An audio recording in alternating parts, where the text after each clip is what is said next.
What's going on, guys? How's it going? So in today's video, I try not to upload too often, but since this video is so special, I actually had to break that rule, and my internet's down for a little bit, so I don't know when this will be back up. And today is Saturday, February 6th, so hopefully I'll get this up ASAP to show you guys that this locomotive is back. This is the Rivarossi Pennsylvania Railroad GG1. This guy has been absent on my channel for a long time. If you remember me unboxing this, this thing didn't last long on my channel, and I will show you why in a second. And for now, if I can find some footage of me unboxing it, which I'm sure I can, and if I can put it up, I'll be able to show you guys.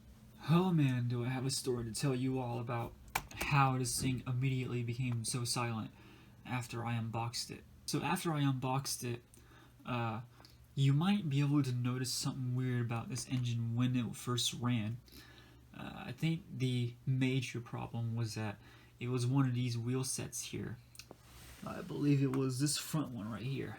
That's I'm assuming it had like a gauging issue or something, because like you can actually hear this wheel scraping along the track here, if that made any sense. Now I can show you that this thing is running beautifully. Watch. Look at that. It's running beautifully. No hesitation, no nothing. Alright. So, now it's time to tell a story on why this thing became so absent for so long. So here we go. So here we are at the workbench, and as you can see, and you all are going to be surprised by this, here is the original wheel that it first came with, probably I guess 2, 3, 4 days after I got it out of the box. This crumbled to pieces, mainly because what happened was the wheel was out of gauge properly, or it wasn't really in properly, so dumb old me decided to try to push it back in as gently as I can to see if I can fix it. But little did I know, the wheel here would break and the insulation part here would come off. I actually super glued this back in last night, and I'll tell you why in a minute. So, excuse me, I bought another wheel set after this, and this is actually the axle that I bought, and the ordinary wheel for this axle is actually on this locomotive, and I'll show you how I did it in a minute.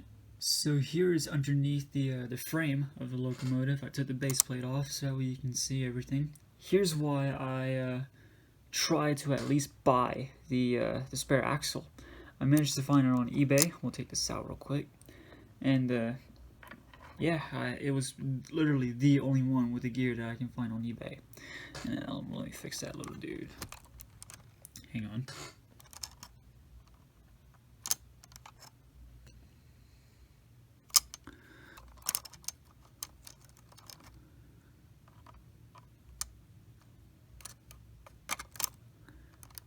There we go.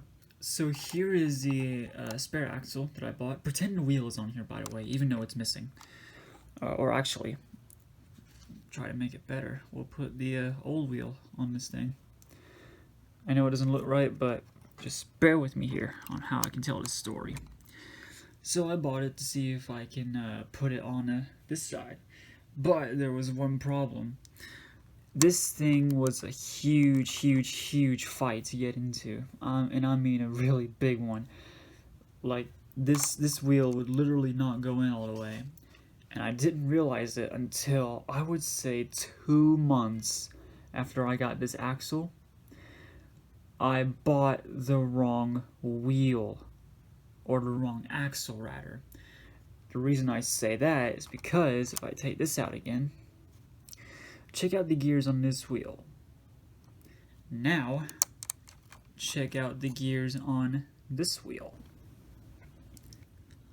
Can you notice the difference between these two gears on these two axles? That's right, this one is sort of facing this way-ish, while this one is sort of facing that way-ish, where the teeth are. And the axle I bought is exactly the same as this one. And I just thought, oh my god, no, I just wasted some money on trying to get this thing fixed. So I was like, well, I'm screwed, because there are no GG1s that are for parts or repair, at least not that I know of. So I was completely screwed, and I was like, right, I had no idea what to do next, so I just literally put this thing back in a box with the spare axle in the engine itself, while I removed this gear because I know it wouldn't fit. There's a piece of gunk on there. I'll have to clean that off. But yeah, I put it back in its box because I didn't know what to do next. And then I sort of remembered, or I wouldn't say remember, rather than thought of, sorry, I don't know where my grammar is today. I sort of thought of something. I was thinking to myself, what if one of these wheels can come off the axle? So from time to time, I would at least try to pull one of the wheels off of the axle, and for the love of God, I was really hoping I wouldn't break it. So, after chatting with a friend last night and saying that he always wanted a GG1 and an Amtrak livery, I told him about my GG1, and I was like, hey, you know what, why don't I try to fix it? So here is a story on how I fixed it. So after him and I were talking about him getting a new GG1, or maybe a new diesel rather, it sort of gave me an idea to fix this thing, well, try to. So, I also had this Scotch super glue that I bought from a grocery store that I work at. So what I at least tried to do was fixing this wheel first. I'm getting a shot here. This wheel. And I wanted to see if I can at least glue it onto the axle. Now before you criticize me on saying this is not going to work, I have already tried it, and you're right, it didn't work. So after having a little test run, the engine did perform very badly. So I decided to take that wheel off and just, I guess I might do something with it after a while, I don't know. Although, something kind of hit me a little bit. And I was thinking, what if I tried to at least hammer the axle out of this wheel? Which I sort of did. I did do it, but the wheel wouldn't come off completely. So, what I did, I also noticed that the axle was literally coming off the wheel. Not actually coming off the wheel, but only just enough for me to like wiggle it around, and eventually it popped right off, came clean off, nothing broke, and I was really happy it did that.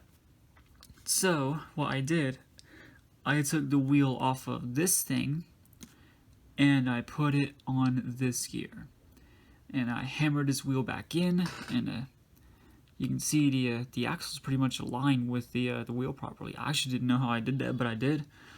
So, let me get the camera on a GG1 here. So after I did that, I immediately put this wheel back in, put this cover plate back in, and if I can find it, there it is.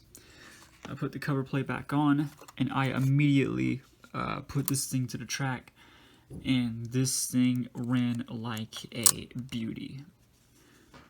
I was so happy to have this thing running again, and it is pretty difficult to put this screw back in. So that's my story on how I fixed the GG1 after its major absence. I really did plan on getting rid of this thing after all the trouble it had given me, but now this thing ain't going anywhere. I am keeping this thing because I kind of wanted the GG1 for a little while, especially in the Pennsylvania delivery, because the Pennsylvania Railroad's my favorite. Yeah, and if I can screw this thing back in. There we go, nice and tight.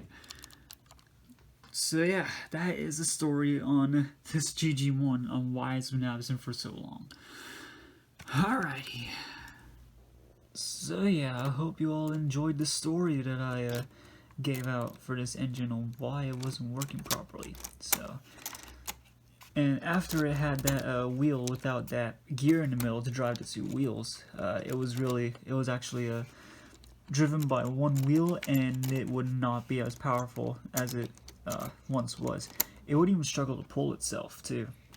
So did that for a little while, got tired of it, and I put it back in its box. So yeah, I'll make sure the wheels are on.